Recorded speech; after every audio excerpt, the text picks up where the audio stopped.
धोनी जी, विराट जी, हमारा रोहित जी।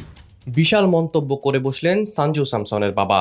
সঞ্জুর বাবা বলেছেন, মহেন্দ্র সিং ধোনি, বিরাট কোহলি এবং রোহিত শর্মা প্রত্যেকে সঞ্জুর ক্যারিয়ার গত 10 বছর ধরে শেষ করেছেন।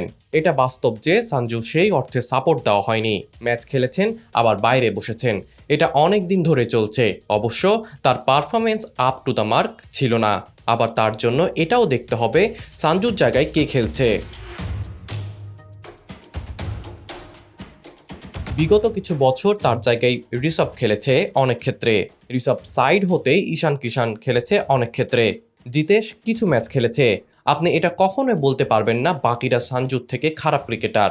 ধোনির সময় উইকেটকিপার হিসেবে ধোনি খেলতেন, সেখানে কিভাবে সঞ্জুর জায়গা হয়? তাছাড়া এটাও মানতে হবে ধোনির যুগে কোনো অ্যাঙ্গেল থেকে সঞ্জু টিম ইন্ডিয়া ডিজার্ভ করতো না। তাছাড়া ওডিআই বা টি-20তে সে সময় কেএল রাহুল ভরসাবান ব্যাটসম্যান। কোনো অ্যাঙ্গেল দিয়েই সঞ্জুর জায়গা হয় না টিমে। আর সে জায়গায় সুযোগ পেত, ফ্লপ করত, কারণ হিসেবে বলতেই পারতো পরের ম্যাচ খেলবে কিনা। সে ভরসাও ব্যাটসম্যানের না থাকলে এরকমটা হতে পারে। কিন্তু ইন্ডিয়ান টিমে জায়গা পাওয়া সহজ নয়।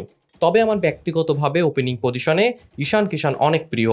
খুব ধনচাত্মক ব্যাটসম্যান। বাদ যাওয়ার আগে সে ডাবল সেঞ্চুরি করে বেঞ্চে বসে থেকেছে। সে তাহলে কাকে দায়ী করবে? তার জায়গায় গিল খেলেছে, এটাতে সে কাকে দায়ী করবে?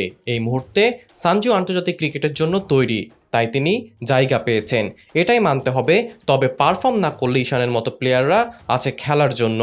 আর বিরাটের যুগে সঞ্জুর ইমপ্রুভমেন্ট হয়েছে, তবে এতটাও না যে রোহিত শর্মাকে ওপেনিং থেকে সরিয়ে সঞ্জুকে খেলানো যাবে, আবার ঋষভের জায়গা তাকে খেলানো যাবে, কিংবা কেএল এর জায়গায় সঞ্জু ডিজার্ভ করে, এমনটাও না।